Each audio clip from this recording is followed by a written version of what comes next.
नमस्कार, स्वागत है आपका एनएनसी न्यूज में। आप देख रहे हैं न्यूज 9। मैं हूं आपके साथ पूजा शर्मा और अब खबरें विस्तार से। वित्त मंत्री अरुण जेटली बलात्कार पर दिए गए अपने बयान पर घिरते जा रहे हैं। विपक्ष जेटली पर निशाना साधने का एक भी मौका नहीं छोड़ रहा है। कांग्रेस नेता राशिद अलवी ने जेटली पर निशाना साधते हुए कहा कि जेटली का ये बयान दुर्भाग्यपूर्ण है और ऐसे बयान सरकार की मानसिकता को दिखाते हैं। गौरतलब है कि जेटली ने कहा था कि मीडिया बलात्कार जैसी छोटी घटनाओं को बढ़ा चढ़ाकर दिखाती है। देखिए, उस बयान पे मुझे बहुत अफसोस है।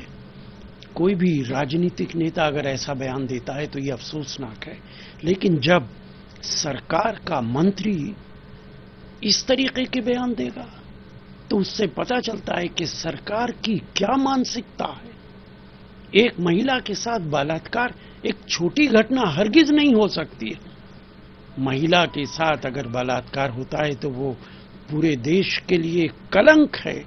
उस कलंक को खत्म करना चाहिए और अगर कोई इसे छोटी सी घटना बताता है तो ये बहुत दुर्भाग्यपूर्ण है। सपा प्रमुख मुलायम सिंह यादव की एक और पीढ़ी ने राजनीति में कदम रख दिया है। मुलायम सिंह के पोते तेज प्रताप ने मैनपुरी लोकसभा सीट से अपना नामांकन दाखिल किया, तो वहीं तेज प्रताप को शुभकामनाएं देने के लिए उनके आवास पर उनके समर्थकों का तांता लगा रहा। इस मौके पर उनके चाचा सांसद धर्मेंद्र यादव भी मौजूद रहे। तो वहीं पत्रकारों से बात करते हुए तेज प्रताप अपनी जीत को लेकर काफी आश्वस्त दिखे। गौरतलब है कि आजमगढ़ और मैनपुरी दोनों ही सीटों से लोकसभा चुनाव जीतने के बाद मुलायम सिंह ने मैनपुरी सीट छोड़ने का फैसला किया था।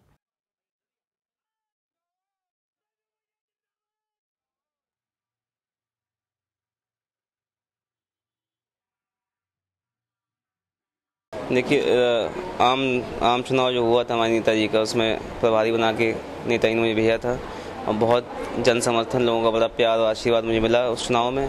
और लोगों की मांग पर, उनकी अनुरोध पर ही पार्टी में आज यहाँ से नामांकन लेने जा रहा हूँ। मुझे उम्मीद है जो जन समर्थन पिछले चुनाव में दिया था, ठीक उसी तरह से जनता इस बार भी पार्टी का साथ देगी। एक बड़ी शुरुआत हो रही है, तो ये मैं समझता हूँ हम सब के लिए, हमारे परिवार के लिए, इस क्षेत्र के लिए बहुत बेहतरीन मौका है और शुभकामनाएं। और हम सब लोग मिलेंगे, लगेंगे और उम्मीद है क्षेत्र के लोगों ने जैसा आशीर्वाद हमेशा दिया है समाजवादी पार्टी को, इस क्षेत्र के लोगों ने ये आज भी तेज प्रताप को भी देंगे।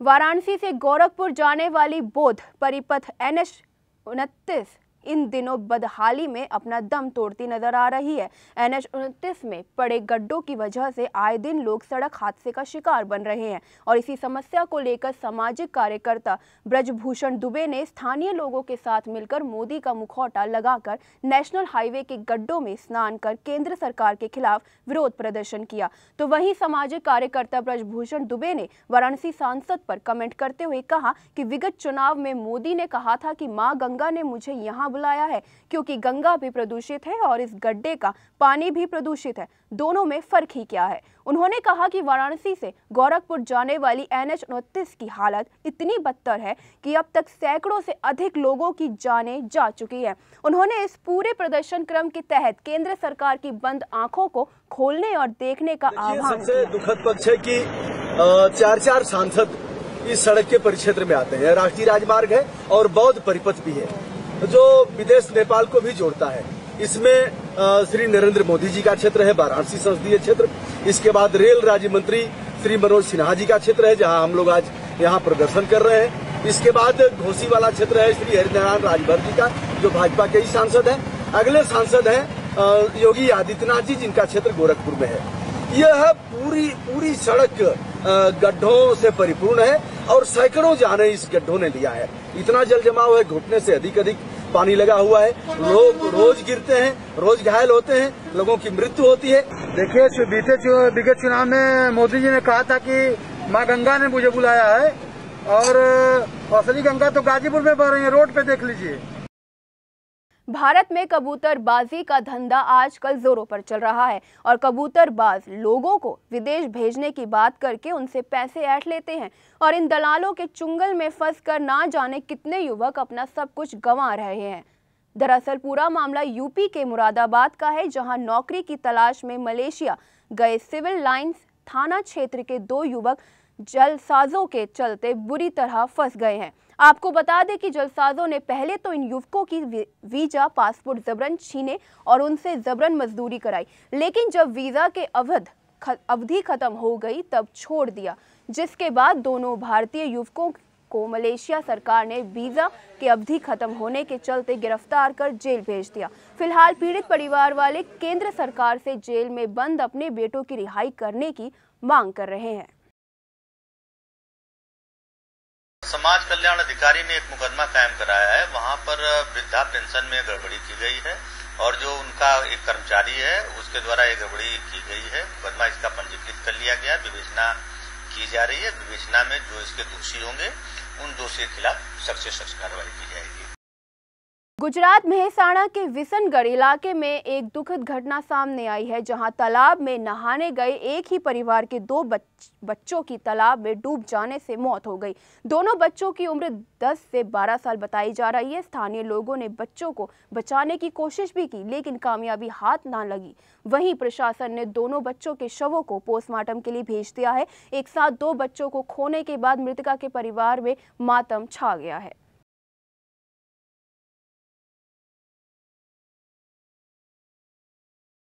आजमगढ़ जिले के बरदा थाना क्षेत्र के भैंसपुर गांव के नजदीक एक भाई ने अपने ही सगे भाई की हत्या करा दी। दरअसल ये मामला 2 सगे भाइयों के बीच जमीनी विवाद को लेकर हुआ। आपको बता दें कि मृतक का नाम सरोज है और वह गांव के ही बाजार में मुर्गे की दुकान चलाया करता था। सरोज देर रात अपनी दुकान बंद करके घर जा रहा था, तभी बाइक सवार पर कुछ बदमाशों ने पीछे से उसके सिर और सीने में गोली मार दी, जिसके बाद सरोज मौके पर ही मौत हो गई। वहीं मौके पर पहुंची पुलिस ने शव को पोस्टमार्टम के लिए भेज दिया है और आरोपी के खिलाफ धारा 302 के तहत मुकदमा दर्ज कर उसकी तलाश शुरू कर दी है।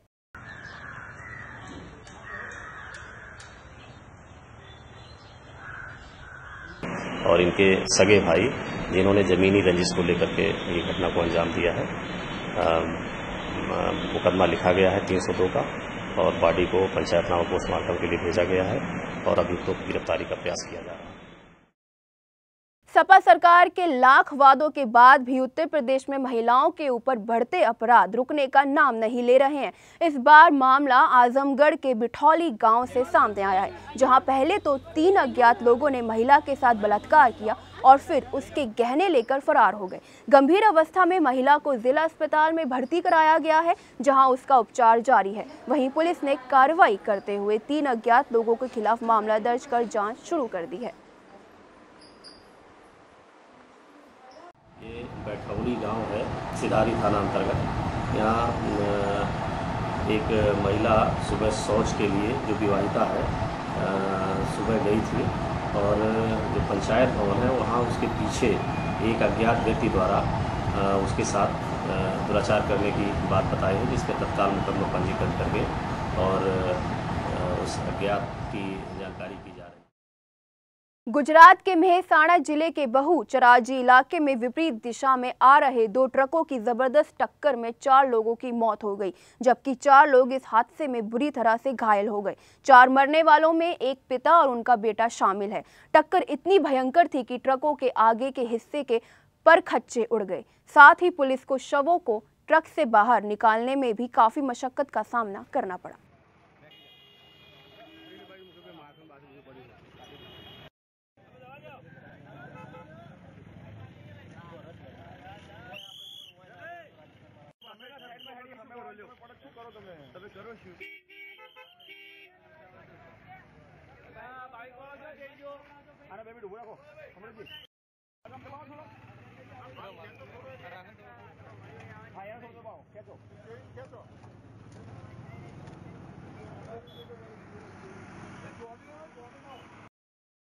उज्जैन के बाहरी इलाके नवादा में बोरी में बंद एक आदमी का शव मिलने से सनसनी फैल गई। शव की पहचान सतीश खतवादी के रूप में हुई है। बताया जा रहा है कि मृतक इंदौर के एक फर्नीचर शोरूम में काम करता था। परिवार वालों का कहना है कि मृतक घर से किसी मीटिंग में भाग लेने के लिए निकला था, लेकिन उसके बाद घर वापस नहीं लौटा।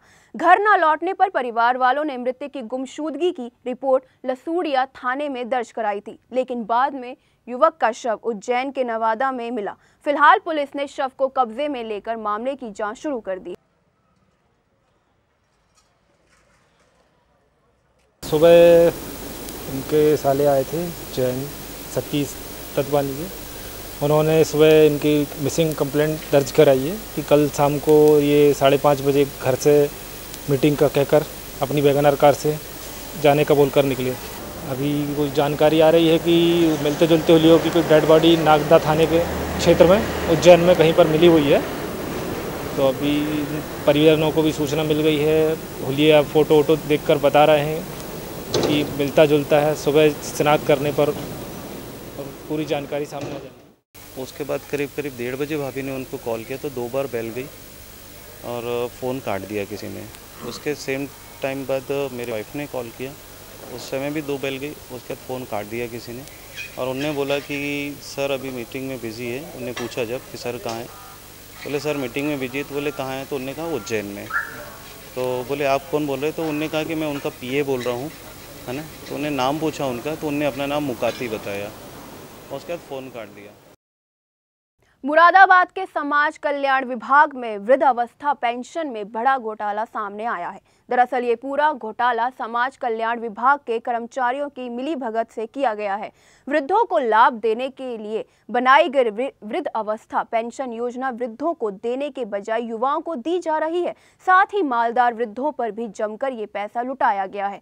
हालांकि पूरा मामला खुलने के बाद सिविल लाइन थाने में 7 लोगों के खिलाफ मुकदमा दर्ज किया गया है, जिसमें समाज कल्याण विभाग के कर्मचारी भी शामिल हैं।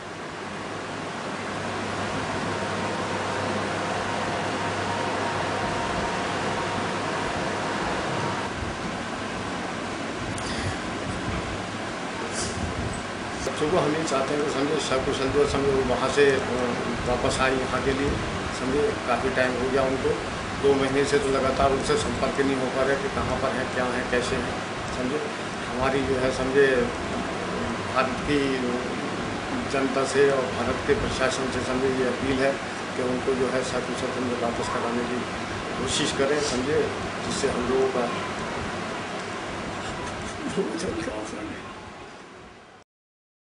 उत्तर प्रदेश के सुल्तानपुर शहर के महुआरिया इलाके में एक दर्दनाक हादसा सामने आया है, जहां एक ट्रक में अचानक हाई टेंशन तार का करंट उतरने से उसका टायर फट गया, जिसके चलते पास से गुजर रहे बाइक सवार बाप बेटे ट्रक से टकरा गए और करंट बाइक पर भी उतर गया, जिसके चलते बाप बेटे की मौत हो गई। दरअसल रोज की तरह आज भी राजेंद्र अपने बेटे को स्कूल से घर वापस ले जा रहा था, तभी अचानक हाई टेंशन तार से ट्रक में करंट उतर गया और उसकी मोटरसाइकिल ट्रक से भिड़ गई, जिस कारण वे दोनों हादसे का शिकार बन गए। तो वहीं वहां मौजूद लोगों ने दोनों को पास के जिला अस्पताल पहुंचाया, लेकिन डॉक्टर ने उन्हें मृत घोषित कर दिया।